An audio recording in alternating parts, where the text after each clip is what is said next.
Is it true that humans have already discovered a method of destroying humanity? Well, I suppose that really has always been true. You could always beat everybody to death. You mean to do it by inadvertence? Yes. Not quite. Not quite. You can certainly destroy enough of humanity so that only the greatest act of faith can persuade you that what's left will be human. But this is a matter on which much, much, much more should be known. There's every reason for us to say what we know, and above all to say what we don't know. The genetic problems, the problems of what might happen in the future to the human species as a result of having radioactivity in the body or having radiation outside. The geneticists don't know enough to be sure of that. We do know what happens if you're near an explosion, a bomb explosion. We know it from experience and from common sense. The things we know ought to be in the public domain, so people are fearful only in the measure in which fear is justified and rational. The things that aren't known should be talked about, because one of the ways to get things found out is to have it clear that we don't know the answers, and also one of the ways to give people the kind of responsibility and humanity which we would like to think we have, is that they recognize when they don't know something and take their very ignorance into account in their planning. This is too long an answer to your question, but I feel very... It certainly is not, and it brings me to another one that I wanted to ask very much, and that is that in this era that is more threatened and dominated than any previous one by scientists, their decisions, their discoveries, what about the poor, uninformed civilian? It isn't the layman that's ignorant. It's everybody that's ignorant. The scientist may know a little patch of something, and if he's a humane and intelligent and curious guy, he'll know a few spots from other people's work. He may even be able to read a book. But his condition is the condition of everyone, which is that almost everything that's known to man, he doesn't know anything about at all, or knows it only in a very sketchy way. And that's because it's gotten a bit complicated.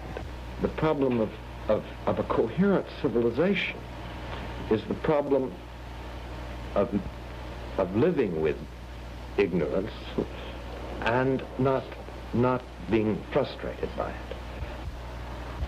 So that you find occasionally a man knows two things, and that intersection may be a great event in the history of ideas. Occasionally a man may think that something is relevant or exciting which no one before thought concerned him professionally. That may change the history of the world. And these are the connections, these virtual connections, these casual and occasional connections, which make the only kind of coherence we have. That and affection, that and respect, that and I suppose a kind of humanity. Now, if you look at the problem of science and government, then of course mostly it's not really science, it's pretty much practical application, because no one in the government of the United States needs to worry about whether the isotopic spin or the Strange's number are the real invariants of the subatomic work. They need to know sometimes things that are very hard to answer.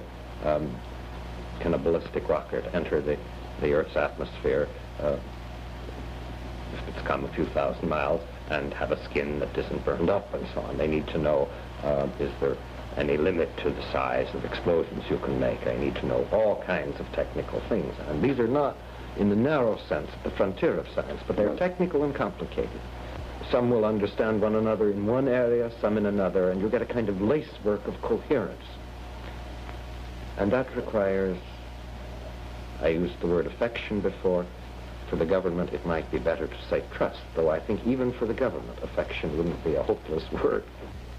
Take in the government itself, which consists of laymen. Take the president or his secretary of state or his secretary of defense. All he can do is be sure that in one way or another, the advice he's being given is subject to criticism. So that if he gets a statement of how it is, this will cost so many dollars and take so many years, this is impossible, that anyone who has a different view and the professional qualifications that make it interesting can get to it.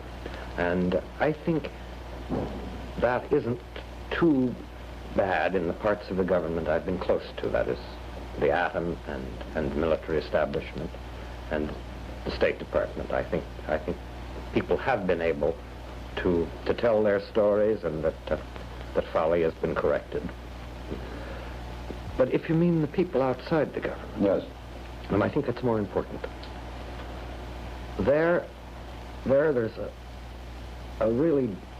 a point that I feel most deeply, and I think I speak really now the voice of my profession, and that is the integrity of communication.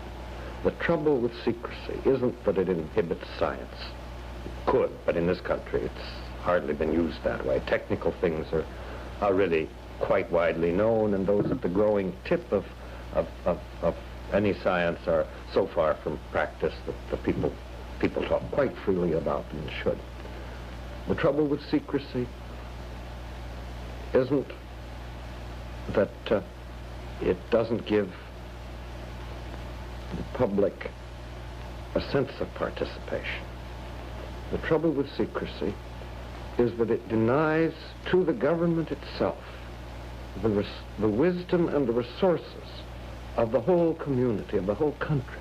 And the only way you can do this, to let almost anyone say what he thinks, to try to give the best synopses, the best popularizations, the best mediations of technical things that you can, and to let men deny what they think is false, argue what they think is false.